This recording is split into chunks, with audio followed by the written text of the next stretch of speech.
What's up, guys? This is Andrew Frezza and Melissa Dixon of Care Coach Lead, and today we're going to be talking about the difference between lactic threshold and aerobic threshold and how knowing these things as a coach can allow you to help your clients get more out of any workout, especially more cardio workouts that don't have a lot of technical components in them for you to coach, where you still want to deliver a lot of value to that client to have them get the best possible performance, get the most out of themselves, and eventually be able to beat their scores if they're going to be benchmarking workouts.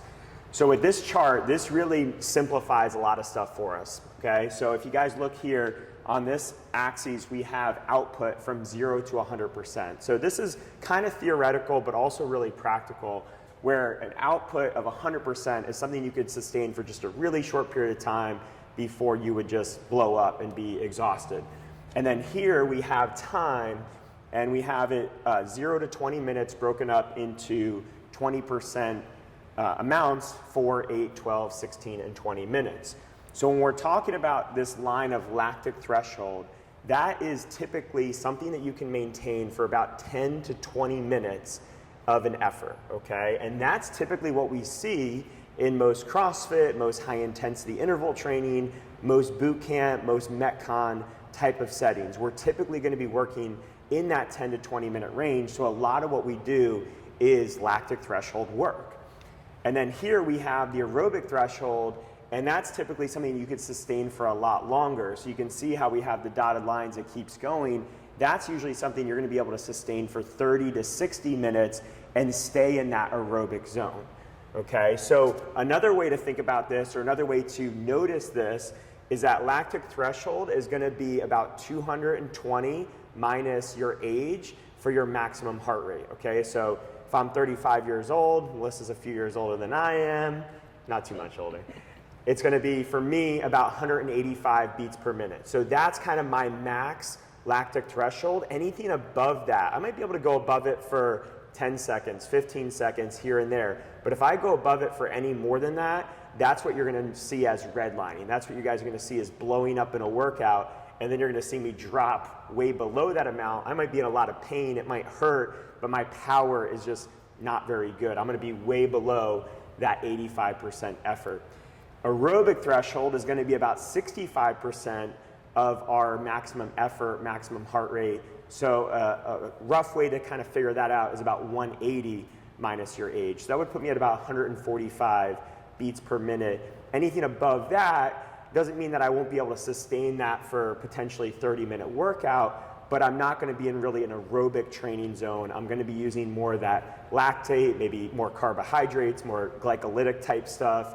It's going to be kind of an anaerobic workout that there's going to be more ups and downs. I won't be just sitting at a heart rate throughout. So one way we want to make this more tangible for everyone is to look at like a 5K. So if you do a 5K run or a 5K row, typically you're going to know your pace throughout that you want to hold or maintain. And when we talked about breaking this down in 20% increments, or you could break that down into 1K intervals. So if I'm trying to pace myself or trying to hold that anaerobic threshold in that lactic threshold there, I'm going to be targeting something that's really hard to maintain, but trying to hit that every time, right? Every 1K should look really similar throughout that 5K. It shouldn't look like my fastest effort and then I'm kind of down here in the aerobic threshold range and then maybe below it, coming back to it. There shouldn't be a lot of peaks and valleys in that.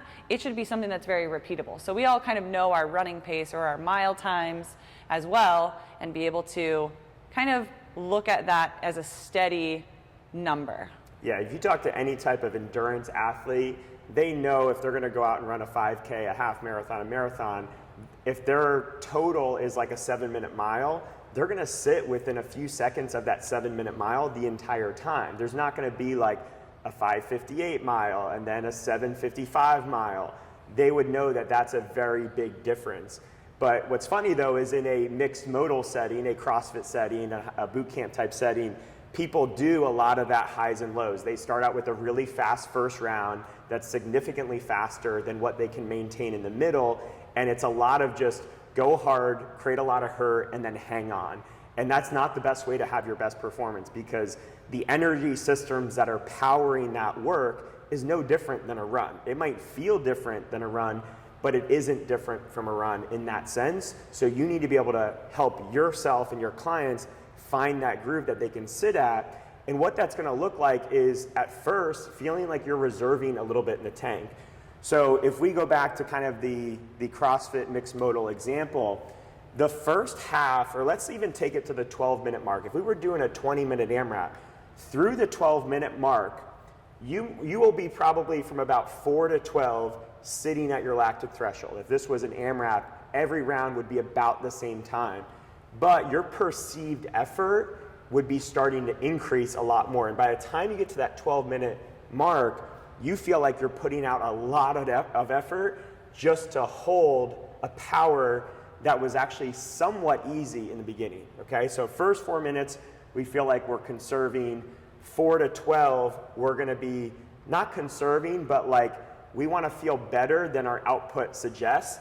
And then by 12 to 18, 12 to 16, it hurts way more than what we're able to output, but we're still holding on to our paces.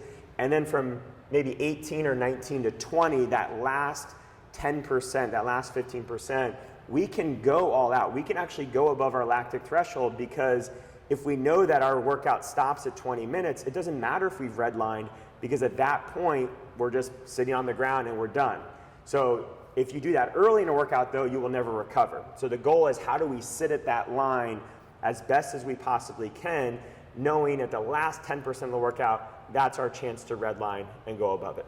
Yeah, that's really like the heart of why we're making this video, is because we've all had that athlete who comes out in that first round and implodes immediately because they're not really matching their perceived exertion with their actual output. So we didn't really say, but 85% is this line in between that 80 and 90, and that effort isn't really your true 85% when you're fresh, right? And we have that red line athlete that's going, I'm gonna go 100% and bank up some time so I can pull back and slow down.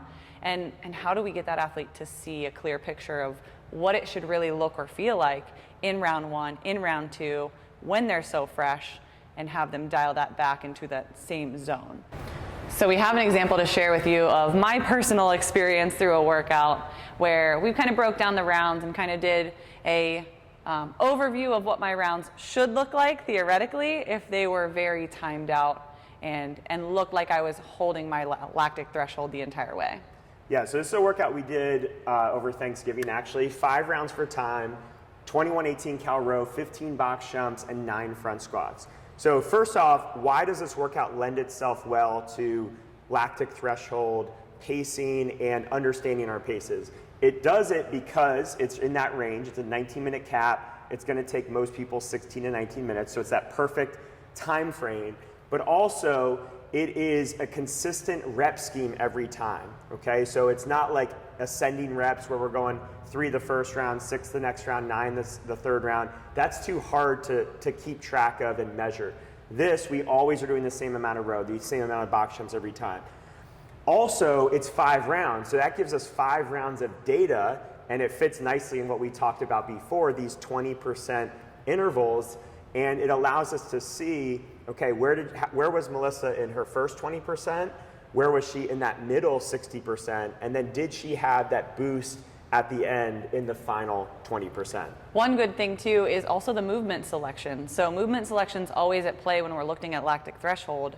Of all of this work, the most aerobic part of it is the row, but it's for calories and it's for a high output environment when we're going for calories and we're going for this kind of lower amount. So it's not going to be something where I'm sitting on that rower and I'm kind of cruising and recovering through it. To make the time cap, you've got to really push into that lactic threshold range and keep it repeatable and sustainable, but make it hurt as well. So it's not like something where we're doing something slower, steady state, and that heart rate's coming down through that piece. Yeah, in addition, on the movement selection, even though it all has a leg component to it, nothing on here is so muscular endurance specific that she would fail something on there. So we might see a little slowdown in maybe the later rows because of that leg fatigue, but she would never have to not break up, or she would never have to break up her front squats or break up her box jumps Whereas a workout that might have 50 push-ups in a set, those are typically difficult workouts to measure lactic threshold because there's such a muscular endurance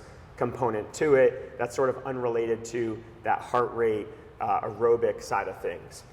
So Melissa's time in this workout was 16:24. So we actually didn't have her specific times in this case, but if I was in a personal training setting, I wanted to help Melissa get better, I could track her times and we could go and play Monday morning quarterback with her.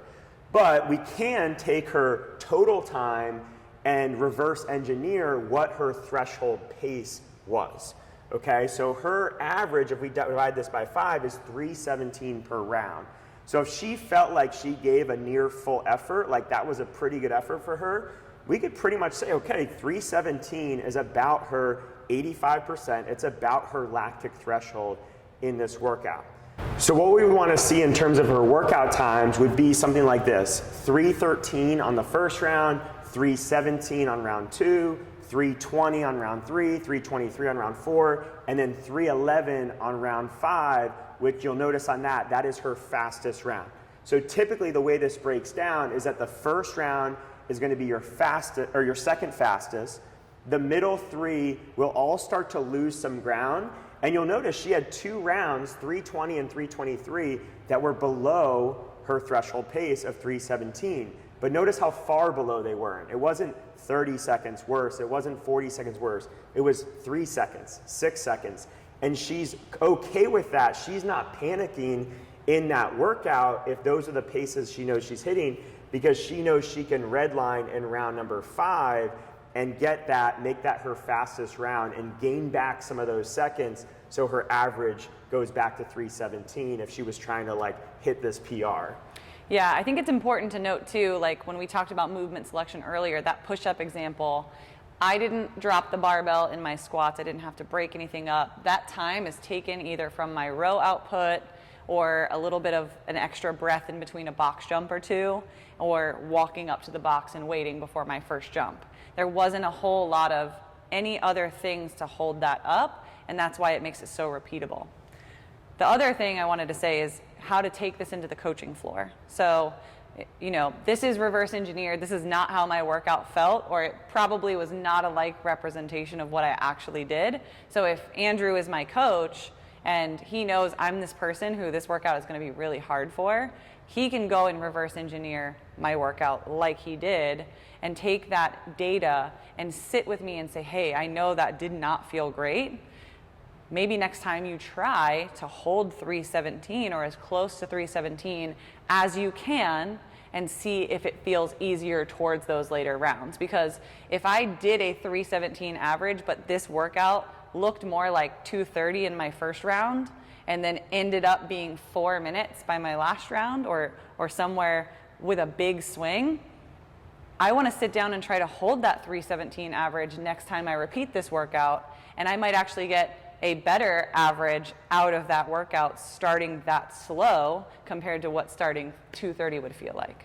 Yeah, and the biggest concept that underlies all this is that the person who improves the most, the person who gets the fittest, is going to be that athlete that spends the most amount of time near their lactic threshold. So if you want to improve your threshold paces, you have to spend most of your time at threshold. So in this was a 16-minute workout for Melissa, she would want to be spending most or all of those 16 minutes at threshold. Let's say she ends up with the same time, but she did a 2.5-minute first round, and then every other round after that was 20 seconds or more lower than her lactic threshold. She really only got fitter for a small portion of that workout, the first round, because that was the round that she spent at her threshold. Every other round hurt really bad. It was really hard for her to hold on, but she didn't really get fitter. She just did a lot of damage in the process, burned a lot of calories, but she didn't really improve her performance. She didn't improve her paces. And you had mentioned something earlier that I really want to touch on, this idea of banking time. You hear it so much. Like athletes think they need to bank time, and it's the wrong idea. Again, go back to that running example. You'll never hear a good endurance athlete, a marathon runner, say, I'm going to bank time, all right? Especially the way that some of us like CrossFitters type people think of it. They might think of banking time in terms of, I'm gonna bank 2 seconds. I'm gonna bank 2 seconds a mile. I'm gonna bank 3 seconds a mile. We think about it like I'm gonna bank a minute so I can chill and reset for the next round, and it doesn't work in terms of maximizing your capabilities. You might be able to do okay for the time being, but you're not hitting your potential. The energy you spend banking that time depletes the energy you can use to sit anywhere close to your lactic threshold. So going back to what you said, when we're doing this kind of workout and we're hitting above that lactic threshold to start and making ourselves fitter in round one and then falling down, what you have to remember for that athlete too is now they're making this lactic threshold designed workout an aerobic workout, because now they are so far down trying to recover that heart rate, recover their ADP stores or ATP stores, like trying to get everything back together. They're now sitting at that aerobic threshold and they're working this workout we've designed for them in the wrong zone. Yeah. One last thing I want to touch on here. We can figure out how far Melissa was off in terms of the difference between her fastest and slowest round. So her fastest was her last round, 3:11. Her slowest was the second to last round, 3:23. That's a 12-second difference. So if we take 12 seconds, we divide by her average round, which is 3:17. That gives us a percentage off, okay? Percentage difference. And we want that percentage to be really low, only a few percentage points. So it's going to depend on the workout. If it was a 1 minute round, that 12 seconds is a big difference. That's a, 25% difference on 60 seconds. But in a 3-minute 17 round, that's not much difference at all. So that's why we are able to say, yeah, that would be more of an ideal difference there. Okay, so these are ways that you can backtrack. We'll talk more in detail in the future about how you can apply this in maybe personal training settings, or set up your programming in a way where members can track their own rounds in advance, and you won't have to do this math for each athlete individually for them to have this value out of this given workout. Okay, so I hope this is helpful. If you guys have any questions or comments, leave them below, and we'll see you in the next video.